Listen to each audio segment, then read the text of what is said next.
Good afternoon, everyone. It's a great pleasure to be here. Wassila, it's a super great pleasure for me to be hosting you with me on stage. We're a partner. We're going to talk about infrastructure. We're going to talk about IT. We're going to talk about sovereignty. We're going to talk about what it means to put that infrastructure in place. And we've been partners for a while on this business. So I'm super pleased to having us today with me. Let's get started. It's about industry. I guess I understood you spent some time at the industry summit in France called les Assises de l'Industrie, where AI was kind of top of mind. So maybe you want to reflect on what you got out of this session. Sure, thank you, Laurent, and hello, everyone. It was more than 2 weeks ago, and I think the key takeaways I would share with you are more of hashtags or cloud words that resonates very much with that day. First of all, huge economical and business stakes for the industry. That was one. It was about competitiveness. It was about resilience, security, safety, and innovation. That would be the cloud of words. But underneath, I think the striking transversal topic was the conviction, the absolute convictions that data and AI are strategic enablers, are to support the re-industrialization and competitiveness of the industries. So once having said this, has been really pointed as a strategic asset. I think a last very specific thing to have in mind when it comes to industry is the place of human in any transformation. And that's very much specific to the industry sector. And we can say that any transformation, data and AI powered, will be a human transformation story. In a nutshell, that's what I got from that day. And which brings me to, I think, something we have in common. When we speak about data and AI, we can call them the oil. And it's worth mentioning that France is a super boiling ecosystem of startups. I want to believe that there is something that has to do with what does enable this AI. And it comes to something you come to play. Infrastructure, what would you say? Infrastructure is critical for sure. And you know, I guess it's, and you mentioned that already, and you know about it, but it all gets started with your data. Your data is your main asset in industry, in any vertical. Data, as you said, for the reindustrialization, but just the competitiveness is the key asset. It is to your balance sheet to an extent, because it helps to your differentiation, your improvement in terms of process, your customer satisfaction. You know about it, and it's not only about improving your operational process and gaining in effectiveness, it's really about differentiating. We have to get the right infrastructure to use your data to bring up business value. With that said, this infrastructure, first, you need to make sure that you don't do stupid things with your data. You need to have an infrastructure that is secured, that is protected, that is efficient for sure, right? When it comes to scaling up, you know the pace of innovation and how fast it goes. So you need to make sure that your infrastructure is going to be scalable as much as you can. But it has also, and we need to be really taking that into consideration, very efficient when it comes to energy as well, right? So it's about protecting your data and the infrastructure, secure it. It's about scalability. It's about energy consumption. It's a lot of things. And you need to work with the right players to make sure you protect your data and you get the best out of it. And that's where you come to play as well, by the way. And we come to play as partners, business partners. Indeed, indeed. Back to the infrastructures, as we can consider them the backbone of any viable industrial project. Infrastructures are multi-faced. I mean, we're talking fixed connectivity, we're talking secured networks, we're talking data centers, we're talking cloud, we're talking edge. Having said that, orchestrating these infrastructures, to which I could add mobile private networks, for instance, in a way is also expanding the exposure to security. And I want to remind a number. about cybersecurity and industry. When it comes together, 80% of the cybersecurity attacks are criminal. And the industry sector, health is very close to it, is the #1 attack sector. Very recently, you may have heard about a Japanese brewery who had to stop operations for more than 6 months to recover from a cyber attack. And, well, this can happen to absolutely everyone. And this is where there is no difference between infrastructure and security when it comes to industries. Safety are also part of them. And this is why things that we do together, like our Cloud Avenue offer, which is our sovereign cloud that we could offer as well, comes to play. So at the end of the day, security, connectivity, and resilience come together as one. And all of this, again, this infrastructure layer would require a service on top of this. And this is also, you have a play here. Yeah, absolutely. We have a play here. We have a play together here. And I guess it's a play that is along the data journey, so to say, which is, if you want to bring up AI, if you want to build up your infrastructure, you need to make sure that you're having a trusted partner from the network, the connectivity, the how I collect the data, the how I transport securely the data, the how you process this data. It's about computing. It's about how you store your data. It's about you structure your data as well, because if you don't structure it, you cannot use it along the lines of your system. But you also need to having a system and a mechanism, a tooling that allows you to play in a hybrid role. Why is that? Because there are many data you don't have to use from your infrastructure, because they might be coming from outside.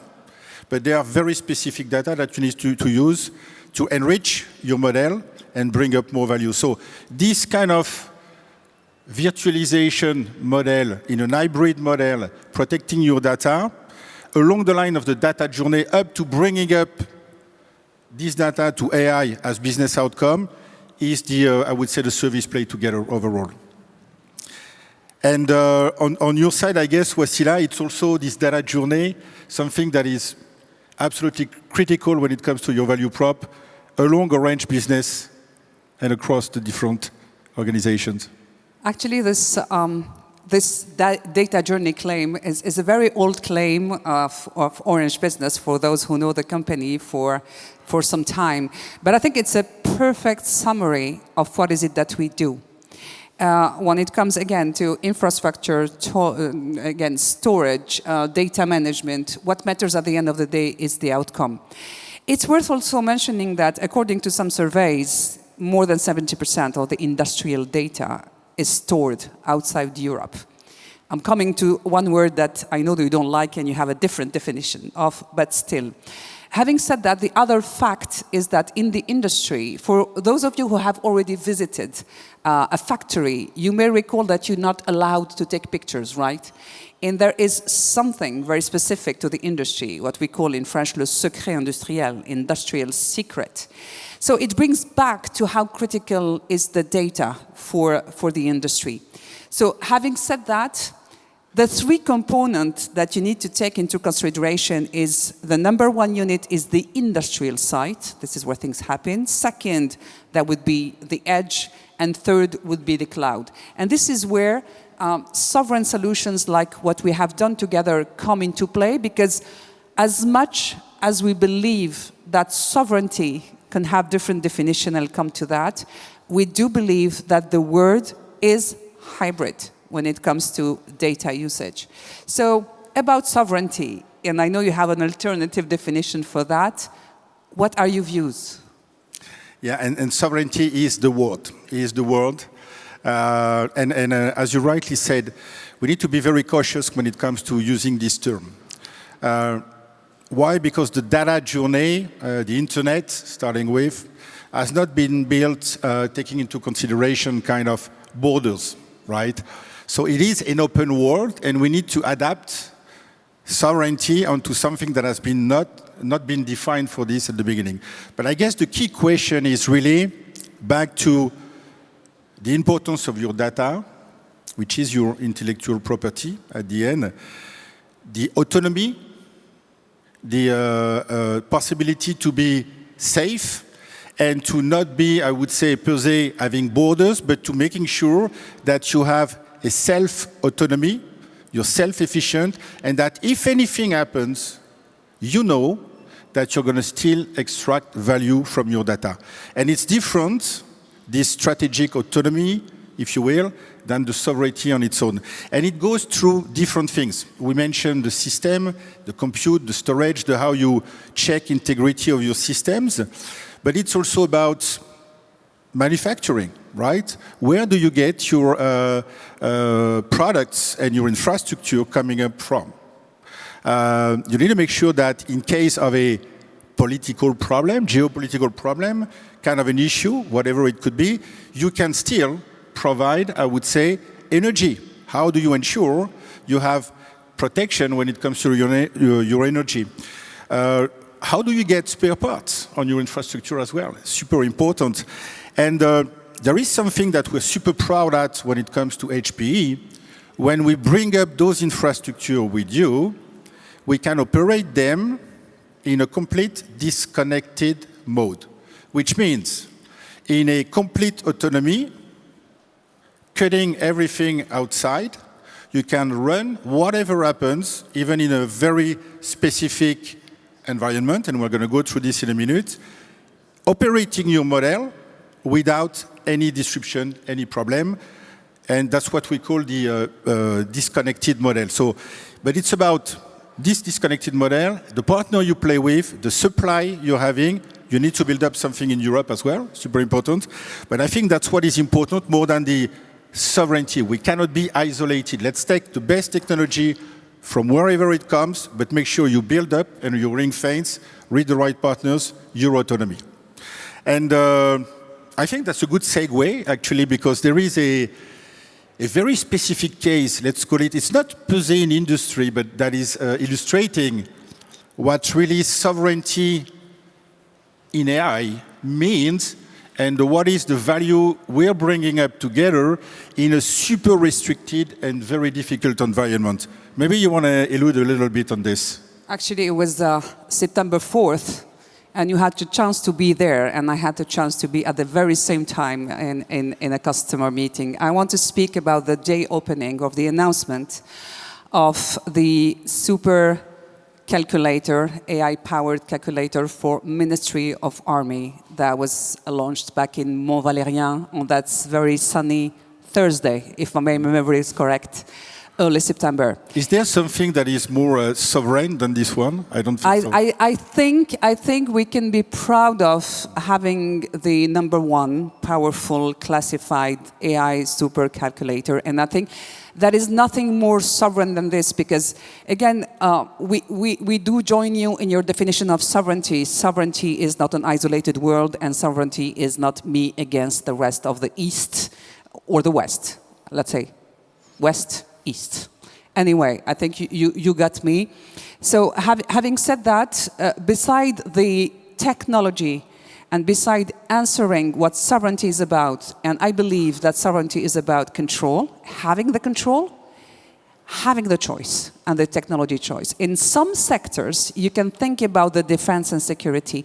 You would think about health. You could think about energy and nuclear.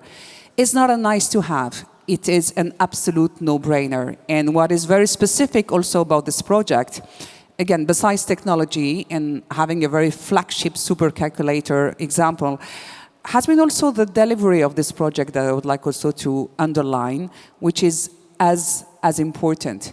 So I believe this brings us to a beginning of a wrap-up of this conversation, because it ties at the end of the day towards three things: data and AI, infrastructure, and sovereignty. How would you wrap up this, Laurent? Wrap it up the way you did, actually. It's all about you. Again, your data is your intellectual property. Don't do stupid things with your data. Never. You need to having the right partners. The partners are about bringing up the right infrastructure, best-in-class technology, secured, protected, with the best partner to put this kind of sovereign environment together. And the last thing, I guess, that is, as a wrap-up to take into account, you have critical partners and super great ecosystem in France. Orange Business is part of them. We have other partners. We have the capabilities, we have the skills, we have the energy, we have the ecosystem to be, I would say, at the top of AI in this restricted environment. So I guess the call out is adopt AI, but do it, I would say, the right way. And that's our wish together. We are here to help. And with that said, because I see we are at the top of the timing here, I guess 2 call out I'd like to add up to this. One, please visit us together. We're going to show you live intelligence and all the offering that Orange Business is putting together in that environment. More than happy to answer any question you may have. But also, when it comes to this specific sovereign critical case around AI, we are going to have at 4:30 Bertrand Rondepierre from Amiad, who is going to go through this experience with us, and more than happy to share with you on the key milestones, what to do, what not to do in a very challenging environment. With that said, thank you so much, Wassila. Thanks for everything. Thanks to you, and see you soon. Thank you. Thank you.